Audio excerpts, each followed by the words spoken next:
You're listening to the Thrive Podcast, where every week we dive into a practical, tactical tip to bring you from a life of simply surviving to thriving. It's personal development for the everyday girl who is done with coasting through her days, done with feeling like she's missing out on the deeper meaning of her own life, and done with mediocrity once and for all. Because it's not enough to simply survive. You deserve to thrive. Welcome back to Thrive. Today's conversation with Cris Ramos Greene is one to brace yourself for because, friends, it is fire. Cris authored her first book, Embrace That Girl, during the pandemic, and it's basically a big girl's coming-of-age story about navigating love and life and adulting in Miami as a second-generation immigrant. But our talk today dives so deep into real, relatable things that I know will impact and improve your life today because the truth bombs she drops are straight fire. We've really embraced attitude adjustments, finding the good and choosing to thrive because of your circumstances, not despite, and giving a sense of urgency to your dreams because you know what? They deserve that. Buckle up and get ready to have your cup filled by Cris today. Stay tuned through this conversation. Drop it 5 stars if you like what you're listening to. And without further ado, welcome, Cris. I'm so happy to be here. Thank you for having me. Yay! It is so exciting to have you here on Thrive because so much of what became the catalyst for your new book, Embrace That Girl, and so much of what you share is so relatable, especially as we still face the pandemic and make plans for a new year. So really stoked for what's to come.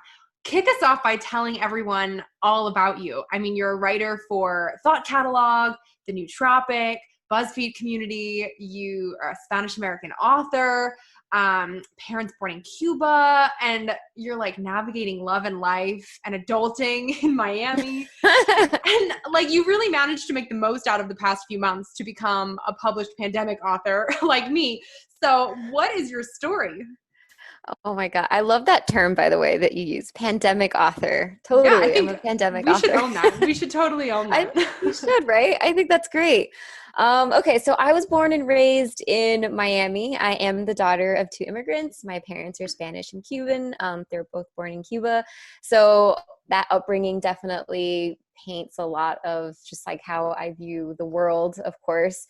By all other accounts, I had a pretty normal, happy, middle-class childhood and growing up. But I always knew I wanted to be a writer. Like it was always my way to process who I was in that certain space and time. So it was kind of like a vocation for me. And I always wrote in high school. I wrote for the paper. When I graduated college, I had a blog for a while. I had a travel column. Then I started to write for these other publications, some of them that you just named.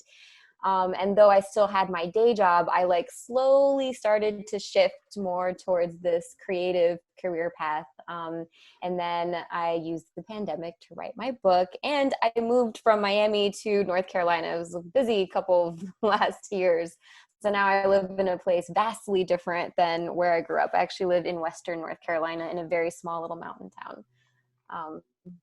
So that's me in a nutshell. It's like That's awesome. I love too that we have very similar backgrounds in that I also wrote for my high school paper. Woo!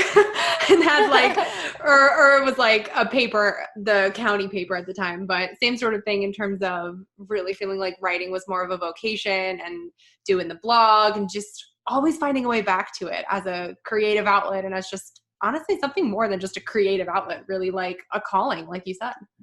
Yeah. I've always felt it like that, like a vocation almost. Like I don't know what to do when I'm not writing. I'm always writing in some way, even if it's not something that I necessarily share or publish. So it's a way of life.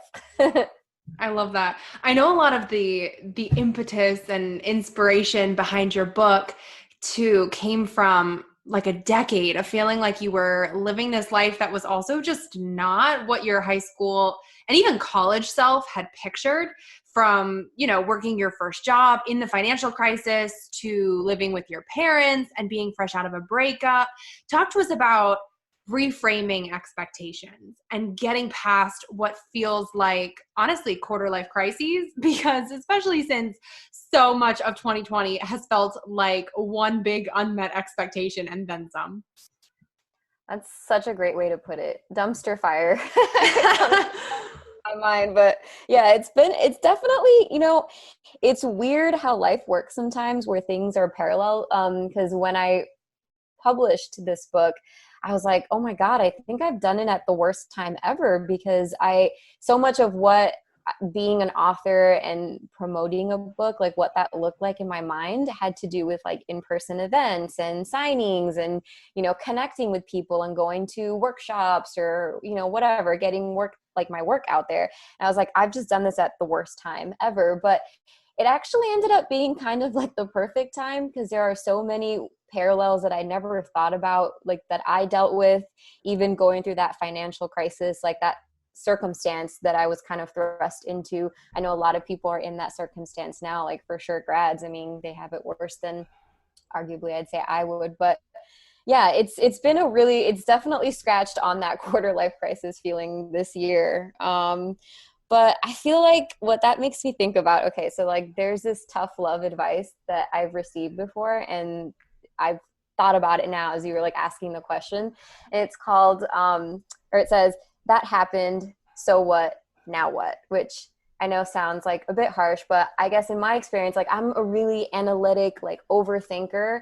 And in the past, like when I've spent too much time like focusing on the expectation that wasn't met, the problem, the pain point, it doesn't really do anything for me. Like when I'm ruminating and trying to give it meaning, like at the end of the day, it's kind of like, so what? It happened. Like, what are you going to do about it now? And I feel like that's kind of what I try to come back to now during the pandemic, and try to think about like, okay, like, so this happened. I can focus on all the ways that it was an expectation that wasn't met. But yeah, I don't know. It doesn't really help us to focus on that part. So even if it means like giving it meaning. So I think like it's okay to process things, but with the intention of getting off it and moving forward and, doing what you can. So that's kind of what. Yes, I totally agree. That's literally a mantra in my own book. What are you going to do about it? Because I think you're absolutely right. It's like so much of life comes at us and you don't actually have any other choice other than to just assess it, analyze what you need to, take what you need to, and then do something about it. You have to move forward. Like life is going to keep going on. I don't actually think it's harsh either. I mean, my daughter is 2, and in Sesame Street right now, they just started this like mantra where I forget the exact wording of it, so I'm going to butcher it. Sorry, Sesame Street. But it's like, okay, if this, then this, now what? And it's the same sort of thing where it's teaching kids at such a young age, like, okay, if this happens, then this happens, and now literally what are you going to do about it? It's just how we have to healthily process life, I think, because what's the alternative? Right, that's the thing. Like life is gonna life, and whether you believe that's working out to your advantage or to your detriment, it's gonna happen either way. Like we never really had control. Like I remind myself that of even at the worst of the pandemic, I think that's what it's like, pierce the veil, right? Of like, oh, we really never had control ever over anything. And that's kind of like a scary thought, but it doesn't have to be. So what?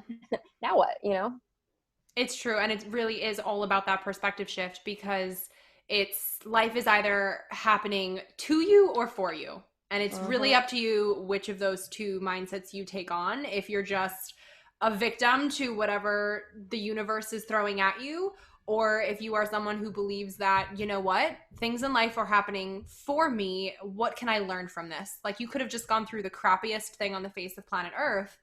So what do you take from that? Like, do you sit there and wallow and just go, oh, pity me, my life sucks, boo-hoo? Or do you buckle down and say, you know what, yes, this sucks, but what can I take from this to better myself, better my circumstances, better the world around me, so that some good somewhere can come out of it? Yeah, absolutely. I totally agree. I know something you've said before too that I wholeheartedly agree with is there's no way to get out of doing the work yourself. It's not easy, but it's worth it. And in a way, I almost feel like yours and my generation got it easier in Yeah. not having social media be such an integral part of everyday life because, man, social media can be a liar and just make it look like people woke up one day with success and it's just this highlight reel of chosen and filtered moments and fails to show the dirty work behind the scenes. Would you agree with that? Oh my God, yes. It's really funny. Like, so I think Facebook came out when I was in college, and I'm pretty sure Mark Zuckerberg was also in college because it was only for college people, right? Like you needed that college email to even have an account or whatever. And I can't imagine having that as a kid. You know what I mean? Like even college felt a little bit too soon. There were still some like dicey comparisons. And like I have to say, like now, like my part of my day job, I work in social media. It's actually my job to create content and be on these platforms. And I feel really conflicted about it sometimes because even with that understanding, like I logically know that this is a very chosen highlight reel that people are presenting to you, which is fine. Like it's their choice. They don't have to present to you these like really painful moments. But even knowing that on like the harder times in my life, it's really been tough not to look around and feel like people have got it figured out and I don't.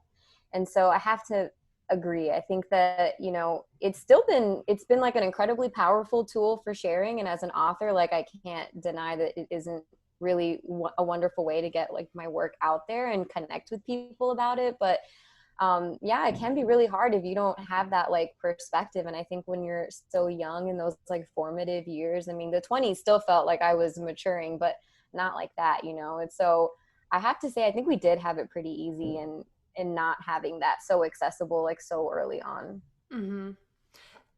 Speaking of dirty work behind the scenes, too, both as first time authors this year, I think we can relate on this and understand it really well, I'm sure. Talk to us about how you used the pandemic to finish and publish your first book and introduce us to Embrace the Girl. Oh my gosh. Okay. So Embrace That Girl it's a, my story, and it's a vignette style story of going throughout my 20s, and it's bookended by my 30th birthday when I found myself at this transformational workshop.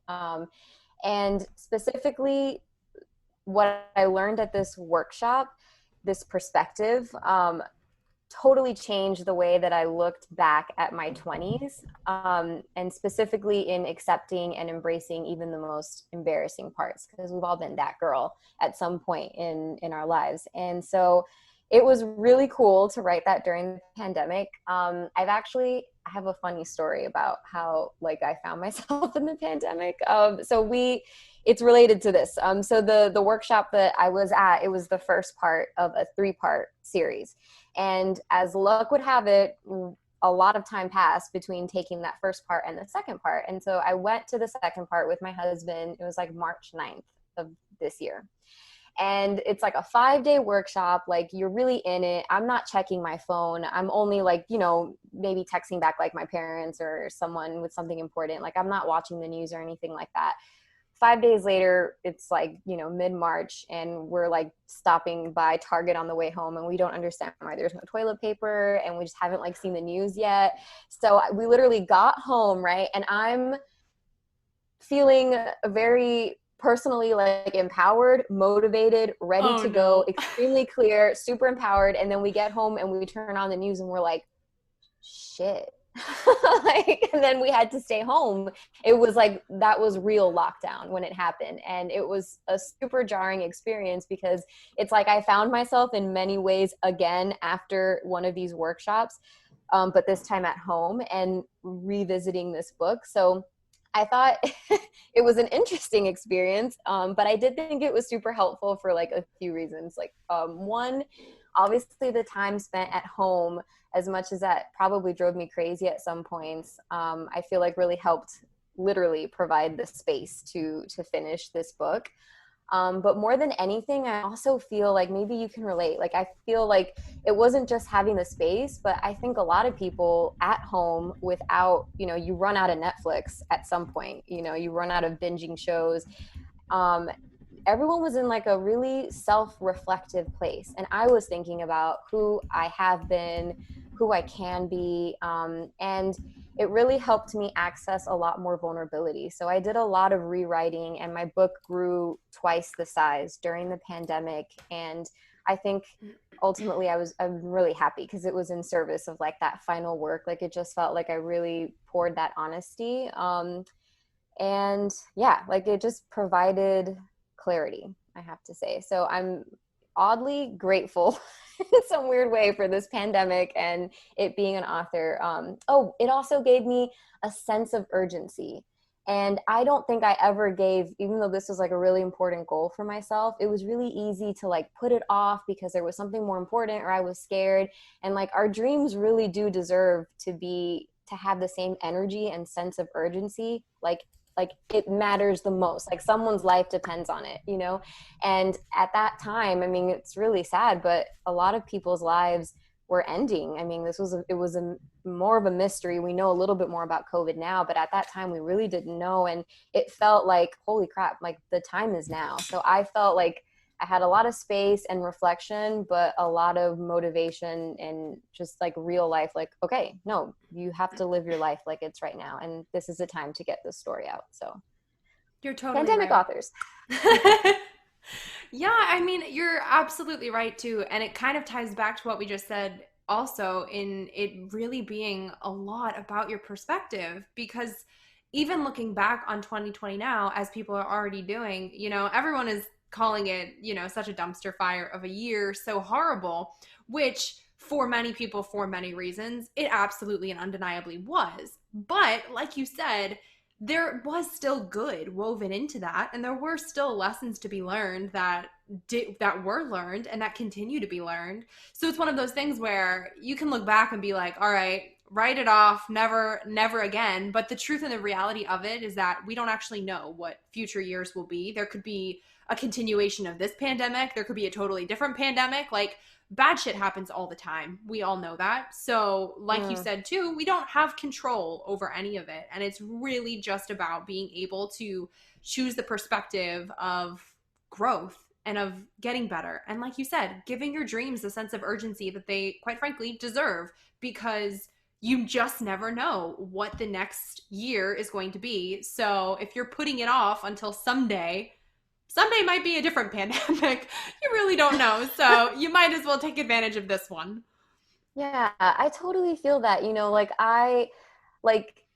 there's definitely been a lot of disappointing moments and from the pandemic for sure. And also, I think you're right. I think it's kind of largely the way that you look at it. And honestly, I mean, I'm hopeful for 2021, but it's like, what do we do getting out of this moment and getting into a new one? Like the pandemic isn't solved. It's not going to go anywhere. So I don't know. I think in many, many ways, it was very purposeful in how it affected everyone's life. And I think if we let it and we let ourselves not resist it and focus on all the bad shit that has undeniably happened, like you said, like it could be some of the best, albeit like medicine, like for us to have perspective on what's right. There's a lot of people who've got to spend a lot of time with their family that they wouldn't have. And then there's also the haven't gotten to see their family. So there's just like, there's a little bit of everything. It's a mixed bag. And like, to me, like my perspective has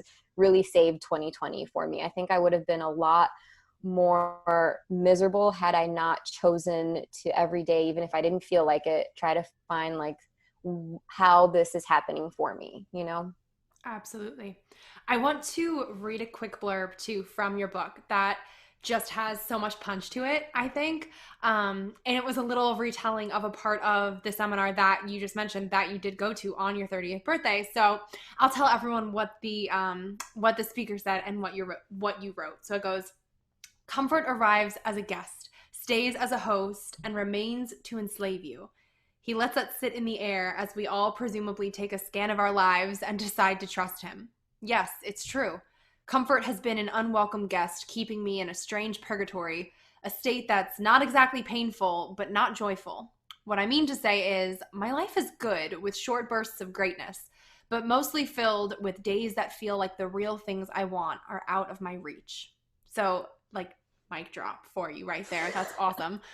Talk to us about this feeling of comfort, about where you were at this moment, maybe versus where you are now, because I'm sure this is a very real, relatable feeling for so many, but there's also this big fat, but what next or what now that looms after that thought bubble where we know action needs to be taken, but maybe not what action steps to take. Oh my gosh. Yeah. So I really like this question, and thank you for reading that. That was one of the most impactful things I heard at that workshop. It's just like, oh my God. um but I feel like, so I am an overthinker, and I actually have found myself many a time in life in this place that you kind of like just described, where I have something I want or something that I want to change. And I've come at this in like 18 different ways, and I'm a doer, much like yourself. So I feel like we have that in common, that like, we're like, okay, I'm going to find a way to do this. And then, there's just like, I reach a point where I'm like, okay, none of that has worked. And so I feel like that's kind of what I got, like, from what you were saying. And when I'm in that place, like, I kind of just try to remember that, okay, we're human beings, not human doing. So that's usually my cue to surrender. And so at that time, I'm a fan of like declaring what I want and then living into it. And so like, what I mean by that is that, okay, I'm going to declare, even though I have absolutely no shred of evidence or idea of how to change this thing that I've just tried to drill my head into. But I'm surrendering to it, and I'm having faith that somehow I'm going to make this happen, that the universe, God, whatever your source is going to conspire with me, so to speak.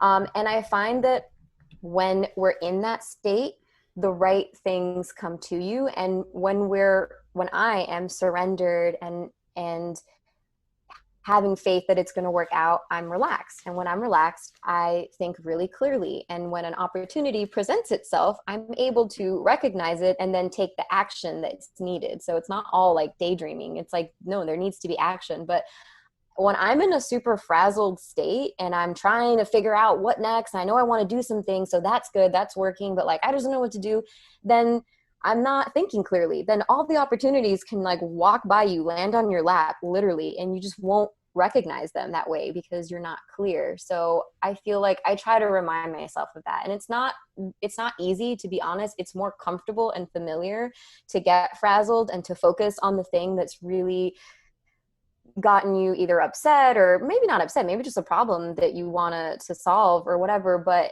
like, that's comfortable.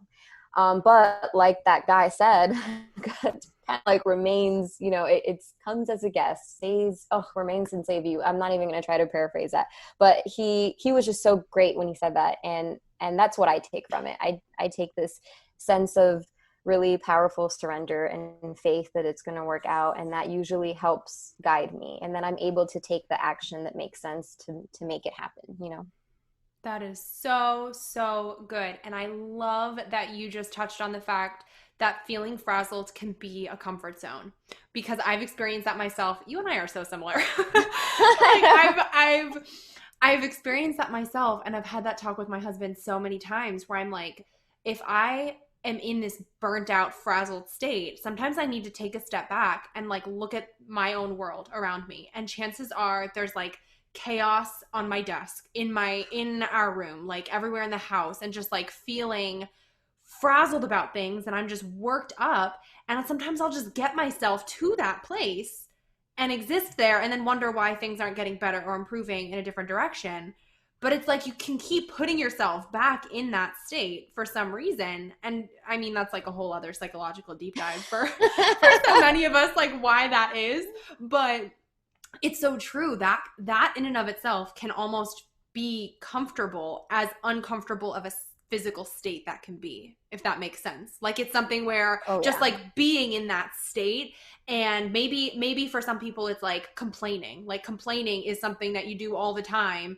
So you'll find something to complain about, because complaining with your girlfriends feels like home in a weird, sick, twisted kind of way. Like there's weird detrimental habits that we can do, that we inflict on ourselves, that you're right, totally impede our ability to think clearly, our ability to grow. And it's like we can put ourselves there without even realizing it. And it has an undeniable negative effect. So I think there's so much power in what you said, in that once you are able to actually approach something in a relaxed way, in a clear way, and the clarity comes, like more answers will come, simply because the entire way that you're approaching it is different and stronger and more powerful, and just like setting yourself up for more success. So it's not going to be like a bing bang boom, in the state that you currently are you will find answers. It might require some work to get there, but like it all will start to come together from that. Yeah, like, and if you really, it's, well, first, I totally relate, and being frazzled and anxiety is definitely my like weird, sick comfort that I find myself in. And I think a lot of people realize, like, sometimes things that are comfortable aren't comfortable. They're just familiar to you. It's like your survival, like, kind of instinct that kicks in. But like another way, and this is definitely something I learned and kind of took out of my 20s, you can't solve a problem in a problem state. Like, you have to be in a solution state so that things will flow and the creativity sets in. And we're all just so much more powerful and resourceful, I think, than we even give ourselves credit for. We just have to let ourselves have it, you know what I mean? But I mean, I get it. It's really hard. Sometimes I'm on it for some time, and then when I'm done, you know, that's my joke with my husband. I'm like, now in my awareness, I can actually sometimes tell him, like, I just really want to throw a tantrum right now. He's like, all right, throw your tantrum. So I'll just like complain about it, and I'm like, oh, that didn't even feel good. That's fine. I get to resolve this now. Like, it's like our joke. It's really funny, but yeah, I get it. Yeah. Do you feel like it's also a little bit harder being self-aware, because then you're like, okay, logically, I know this is dumb, but I'm still feeling these things. I still need to let 100%. It out. I know the rationale behind it. I can probably self-therapize a little bit through it, but I just need to vent for like a hot second. Yeah. And I'm able to like get off it quickly. I will say one thing that was totally like a little bit of a getting used to, and specifically like the message in this book was being the author of your own life and knowing that you are creating all of this for yourself. And that totally changed my world. But complaining, and when something would happen, and some days, I'm not going to lie to you, some days I just kind of wanted to be a victim about something and then be like, oh, this is so unfair. Like, did you even, like, you saw that, blah, blah, blah, whatever. It's so unsatisfying now with awareness. I'm just like, it's not even fun anymore. Like, I can't even, you know, I just, now you're aware. So then you're complaining and you're like, oh, I'm also being a victim, and now I feel bad about that. Correct. Now I have two problems. Now I'm being victimized by my own victimization. So it's really, it's funny. Like, I learned to laugh at it, but at first it was kind of like, shoot, it's not nearly as satisfying to like get up on my soapbox and complain about something. Like, I just move out of it really quick. I'm like, okay, now what? Yeah, I think that's what leads to the now what too, because you're more aware of what's going on. So it almost drives you faster to the end solution, because you're aware of all of those in between things. You're like, all right, I know what I'm doing. I know why I'm doing it. Now I just have to figure out what good can actually come of it, and what I do next. Exactly. Yeah. Well, you obviously had quite a few twists and turns in your own journey to becoming an author. So what advice would you give to listeners who just want to be truly fulfilled in their career, whatever that might be? I mean, especially since there has been and continues to be such obvious impact on jobs and economic challenges thanks to COVID. Oh man. Okay. I have a few for this. I'm going to repeat like what we were talking about earlier, which is that basically whether you believe that it's for your detriment or for your support, life is going to life. So with that, I feel like there was a couple things in my 20s that, and specifically during that time of the like graduating in the financial crisis, and like I had just gone through a breakup. I couldn't afford to live on my own, so I was back with my parents. For whatever reason, I believed that I could, even though nothing supported that, and it felt like the economy was crumbling and I was making this pathetic salary for which I was still very grateful and lucky to have. I had the audacity to believe that it would work out for me. And I might have complained a lot, maybe the entire time, but I still somewhere inside believed that it was possible to be better.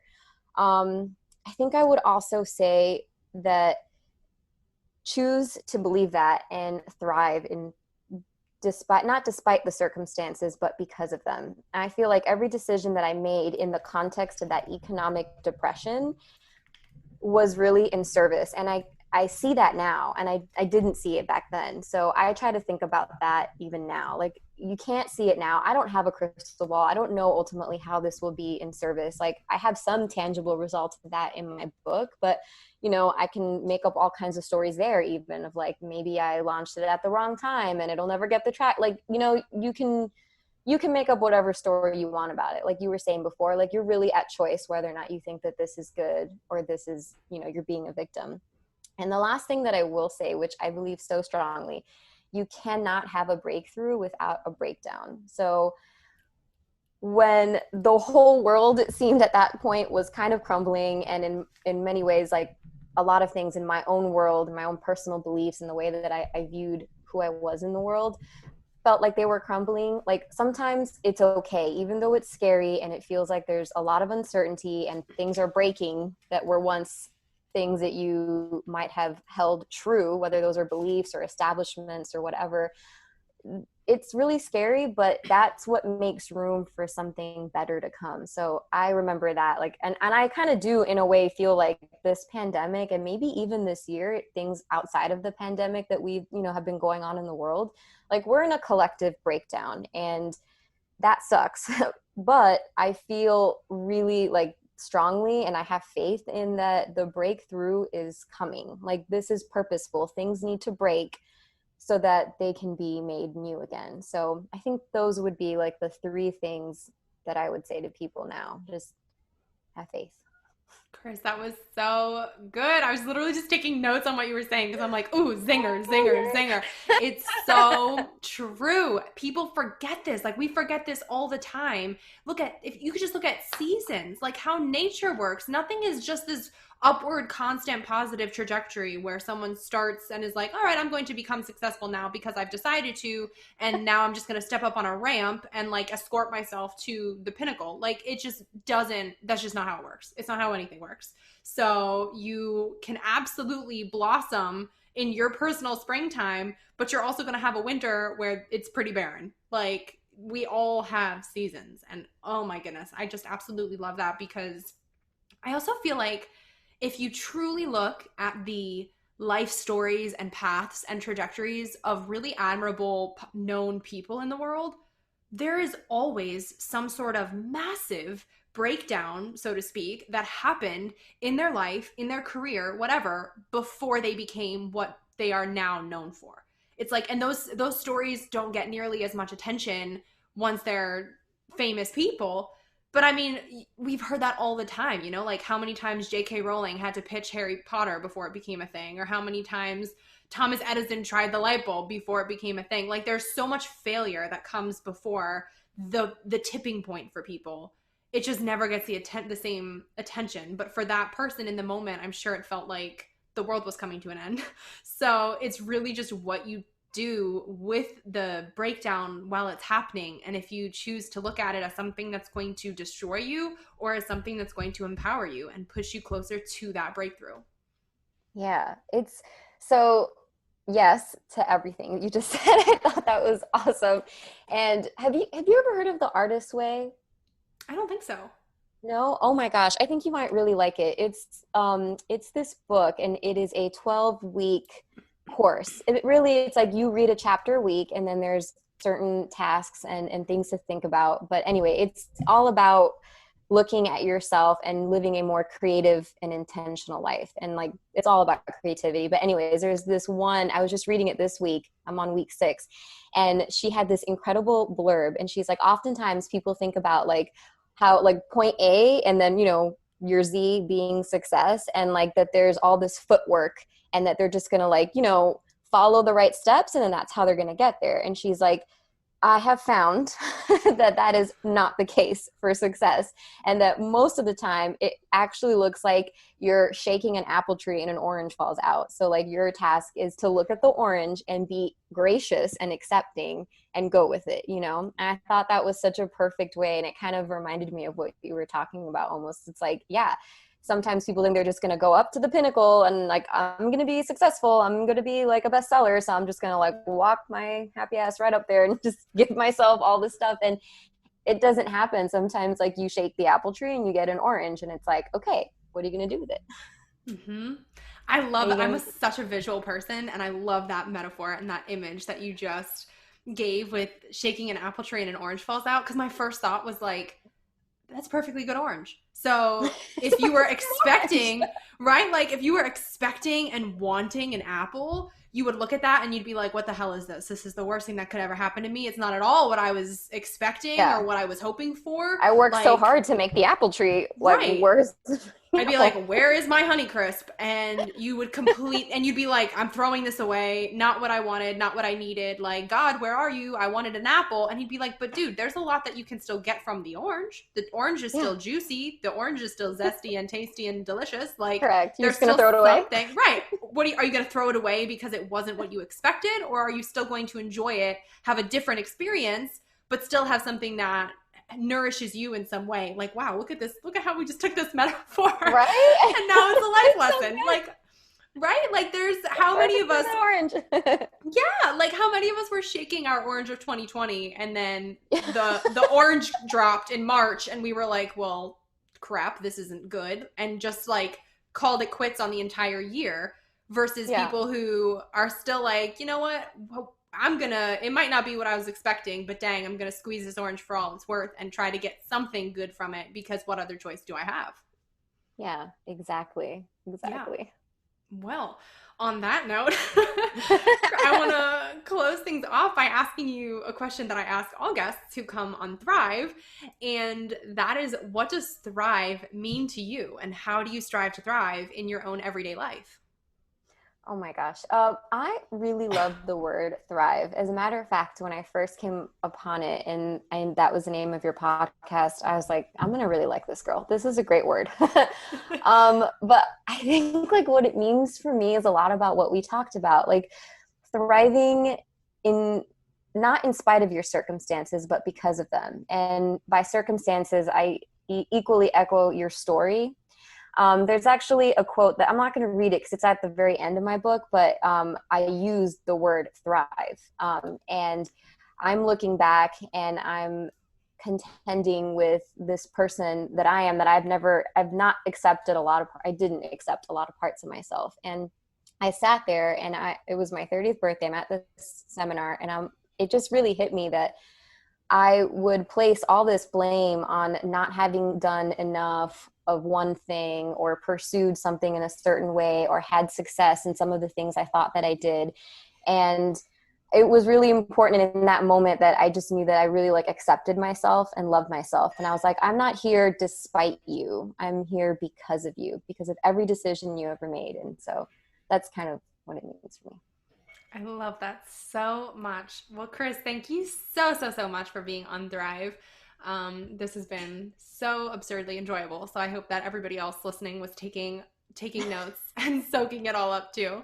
Tell us where people can find you online and where people can get their hands on a copy of your book.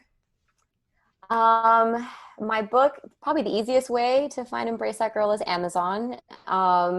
My website, thecrisramos.com. I spent a lot of time there. And then give me a shout on Instagram because I lose most of my mornings.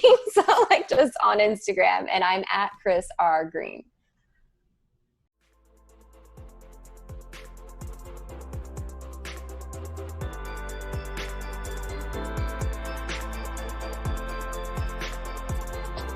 Wait, before you go, if you like what you just listened to, drop us 5 stars on iTunes. Make sure you're subscribed to never miss an episode of Thrive. And if you're on Instagram, snap a screenshot and share to your story with what episode you're tuning into, and tag me at Erica Lagenza with what part resonated with you the most. That way I can see what's helping you and your friends can pick up a helpful tidbit too. Thanks for tuning in. It's your time to thrive.